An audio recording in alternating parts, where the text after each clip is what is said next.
Assalamualaikum warahmatullahi wabarakatuh.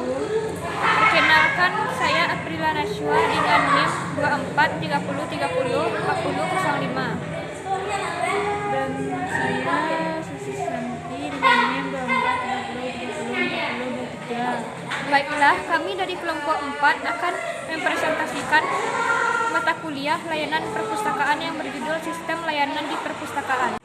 A. Sistem layanan di perpustakaan. Sistem layanan di perpustakaan adalah serangkaian kegiatan yang menyediakan akses dan bantuan kepada pemustaka dalam mencari, mendapatkan, dan menggunakan bahan pustaka serta fasilitas perpustakaan. Sistem layanan di perpustakaan secara umum terdapat 3 jenis, yaitu sistem layanan terbuka, sistem layanan tertutup, dan sistem layanan campuran.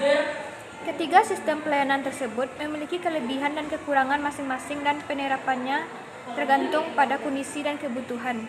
A. Sistem layanan terbuka atau open access.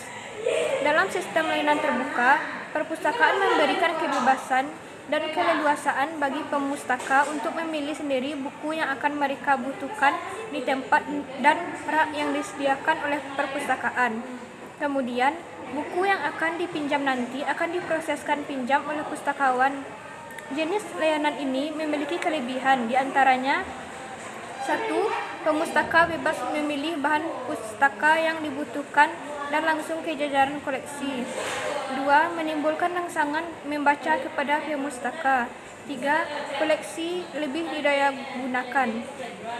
Jenis layanan ini juga memiliki kekurangan sebagai berikut. 1. Pemustaka cenderung mengembalikan koleksi seenaknya sehingga susunan buku di rak menjadi kacau. 2. Kemungkinan kehilangan koleksi sangat besar. Hal ini dikarenakan kemungkinan tidak semua pemustaka memiliki kesadaran perlunya menjaga koleksi sebagai milik bersama. 3. Koleksi lebih cepat rusak. B. Sistem tertutup atau closed access.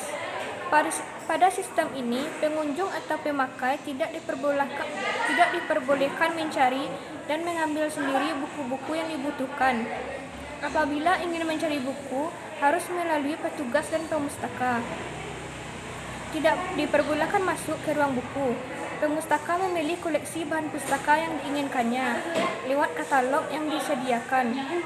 Ada beberapa kelebihan dari sistem layanan tertutup, diantaranya 1. Bahan pustaka tersusun rapi di rak dikarenakan hanya petugas saja yang mengambil. 2. Bahan pustaka tidak cepat rusak. 3. Proses temu kembali bahan pustaka lebih mudah. Berikut kekurangan dari sistem tertutup, yaitu 1. Pemakai kurang puas dalam menemukan bahan pustaka karena hanya dapat membayangkan fisik dan isi bahan pustaka sesuai keterangan yang tercantum pada katalog saja. 2. Katalog cepat rusak. 3. Diperlukan petugas layanan lebih banyak untuk melayani pengambilan koleksi yang dibutuhkan. Materi selanjutnya yang C. Sistem layanan campuran. Sistem layanan campuran merupakan gabungan dari sistem layanan terbuka dan sistem layanan tertutup. Perpustakaan menerapkan sistem ini biasanya perpustakaan perguruan tinggi untuk koleksi referensi seperti dan lain-lain dilayani secara tertutup, sedangkan untuk koleksi yang bersifat umum menggunakan sistem layanan terbuka.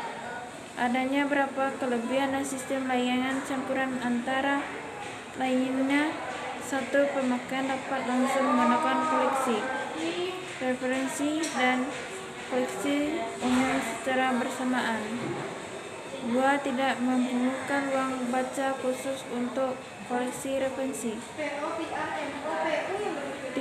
Menghemat tenaga layanan.